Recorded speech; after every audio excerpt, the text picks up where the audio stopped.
Not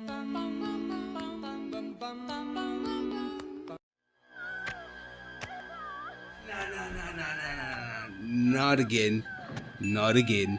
Last year, it was all about Michael Myers. Michael Myers this, Michael Myers that. I mean, all the love went to just this one serial killer. I mean, what about my boy Jason? He got left out. Not this year.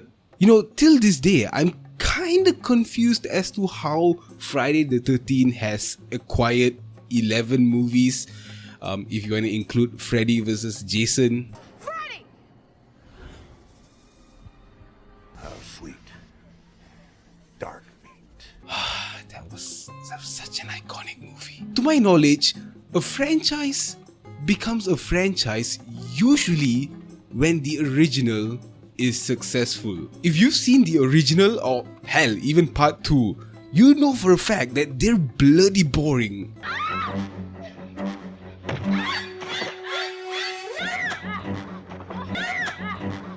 The first film didn't even have Jason. I mean, it was just about this 60-year-old granny with her creepy ass smile. And in the second one, he just goes around killing people with a potato sack over his head. It wasn't until part 3, the movie that I'm reviewing right now, that they eventually fully developed his character into the Jason that we truly all know and love.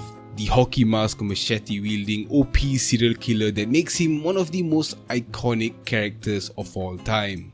So each movie, starting from the original right up to part 3, were released in consecutive years, and this is due to the films being made with next to nothing in terms of the budget, and the writers having just the easiest job of recycling the exact same storyline with just the little tweak and addition of the character development of Jason's character. Now, the first 2 movies, they weren't terrible, but they were extremely boring. I think it only picks up towards the last 20 minutes or so, but in part 3, I think that's where they finally found their footing, and it is just absolutely fun to watch.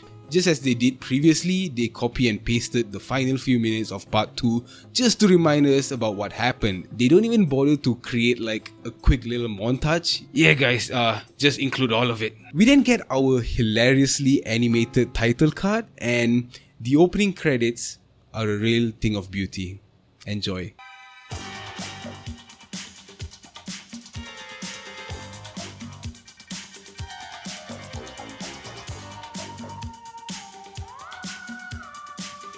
So I already came to the conclusion that the editors probably just discovered this amazing 3D animation that they could use in their editors. But as I watched the movie, I soon realized that this was released in 3D. I googled it, and sure enough, yes, this was in 3D, and that's why later on we will get through some of the scenes where they attempt to insert this 3D gimmick just for the sake of being 3D. And yes, I am calling it a gimmick because it just feels so out of place. I'm not going to say much more, I'm just going to show you later on, so stay tuned. Our opening scene is a quick little exchange of dialogue between a very lovely couple. God damn it, Harold! I spent all day yesterday washing your clothes. Look what you're doing to them. You know I work very hard around here trying to keep up with you and all your sloppy habits. This woman needs to chill. He literally just knocked down the peg from the clothesline. Like, calm down, bitch.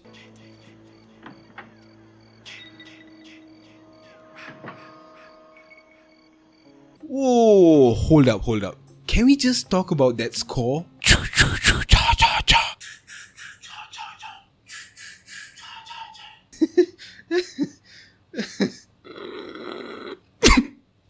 Like, what is that? Every fictional serial killer that we know of has their own iconic score, and this is what you gave to Jason? So this guy just does what I would literally do if I worked at a convenience store, like free food just chilling there.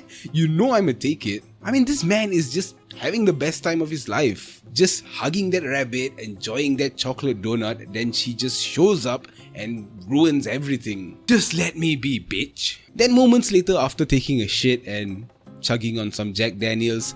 Unfortunately, they both get slayed. We are then introduced to our future victims, and no, I'm not gonna call them characters because just like in the previous films, their only job is to have sex and then die.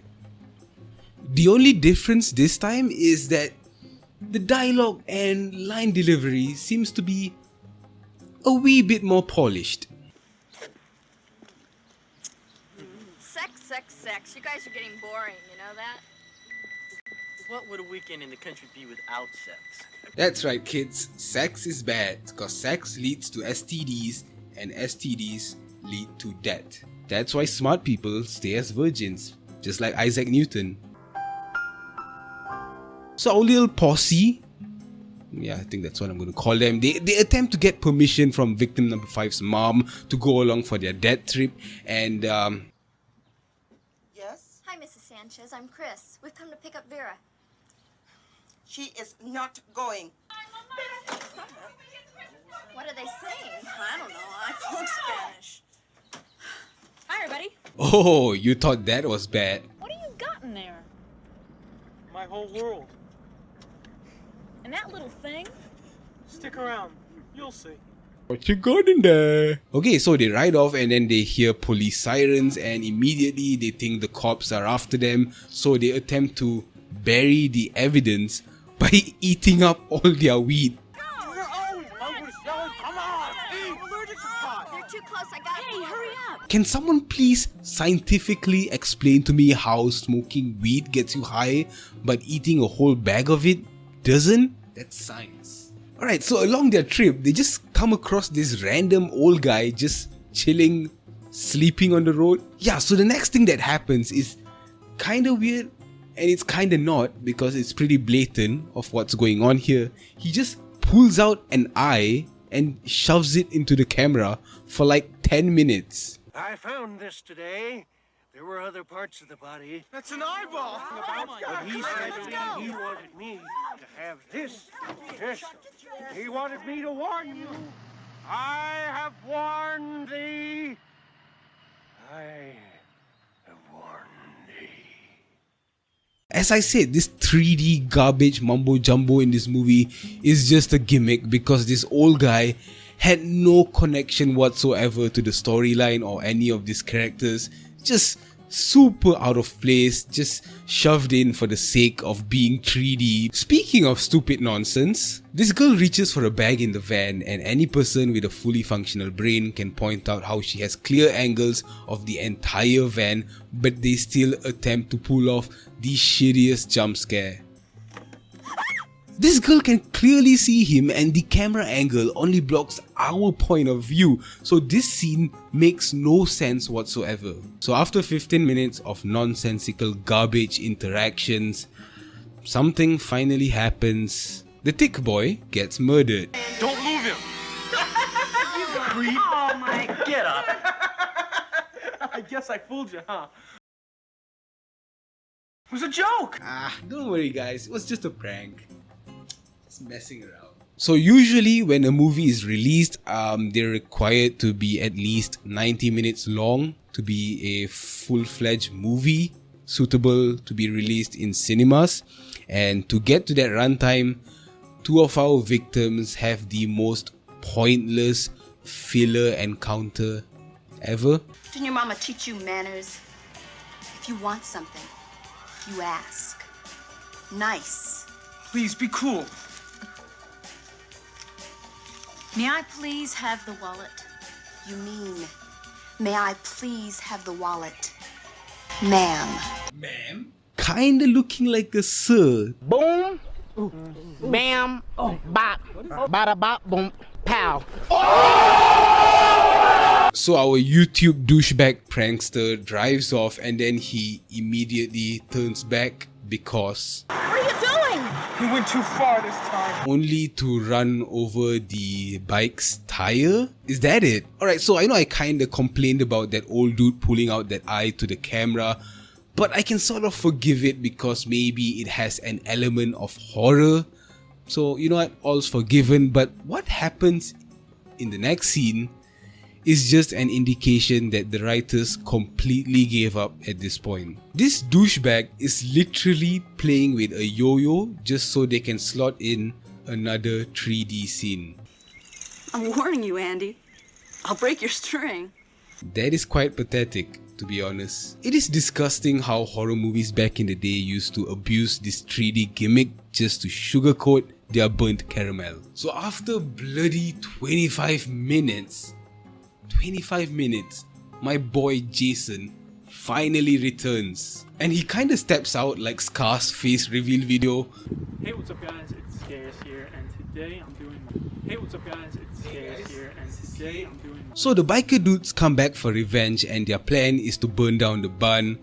But bloody hell, they are cheap. You would think that maybe they would bring their own kerosene and then swiftly and quickly burn down the barn undetected. Nah bruh, we ain't got the budget for that. Let's siphon the gas from the hippies van and risk getting caught. Thankfully, Jason murders them, and as expected, it was shot with more cuts than you would get grazing your balls across a cactus. Despite how blatantly obvious the writers took about a couple of hours to finish up this movie, they still have the audacity to focus so strongly on this relationship thing that nobody clearly gives a shit about. Chris, why'd you come back here?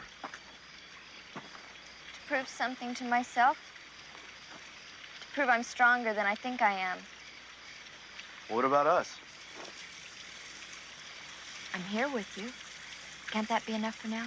I don't know. I mean, I don't see you for months on end. And then when I do, you put this barrier up between us. How do I break through?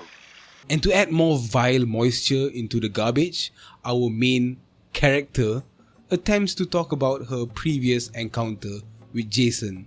So let's listen in, shall we? I turned around. And standing there was this hideous looking man. He was so grotesque, he was almost inhuman.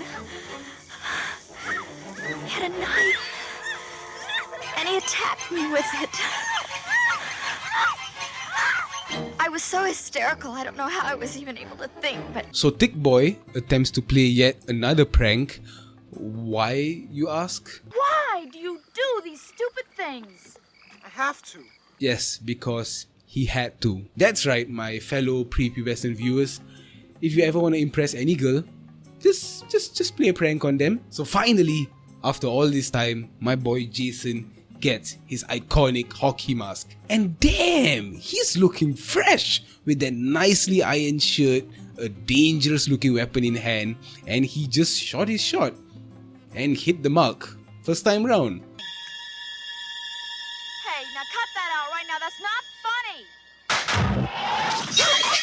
Pretty impressive if you ask me. Boom, bam, bop, bop. Guys, guess what?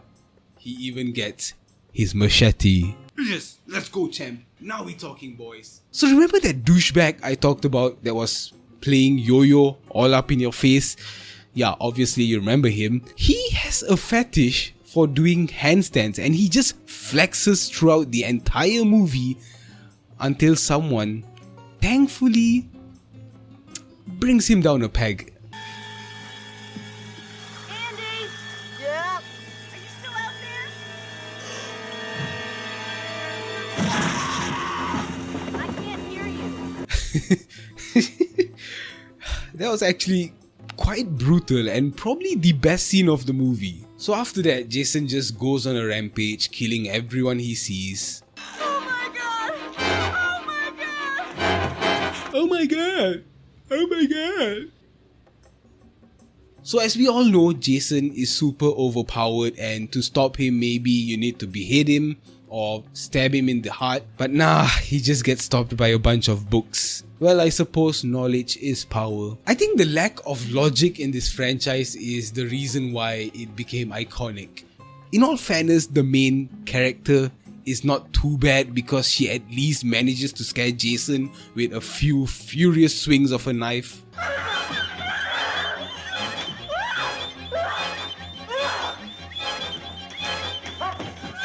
Like, who even tries to stab someone like that?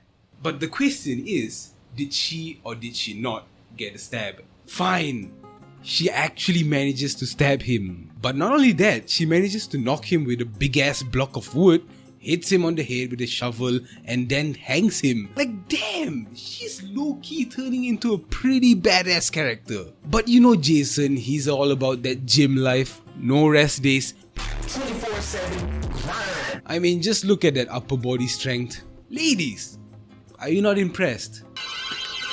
Oh, the black biker dude just shows up out of nowhere even after being dead. So just like the first movie, she gets on a boat and holy shit, what the hell is that? Not gonna lie, that was pretty terrifying. But don't worry, it was just a dream sequence. But psych bitch, it's not, cause she gets dragged to hell. But nope, bigger psych, cause it was yet another dream sequence. Ah yes, gotta love those dream sequences. Friday the 13th part 3. A quite shitty movie with the only bright spot, Jason, going on a rampage and just, having the time of his life. He deserves some happiness and I'm glad I could join him along the journey. So to show more love for our boy Jason, I'm gonna be doing a kill count video. Hopefully it doesn't get blocked, especially with YouTube's ridiculous copyright policies, which are getting stricter by the day. But anyways, I did one last year for Michael Myers, but this year, as I said, it's all about Jason. But if you still want to watch the Michael Myers one, you can check the link above or below. Have fun.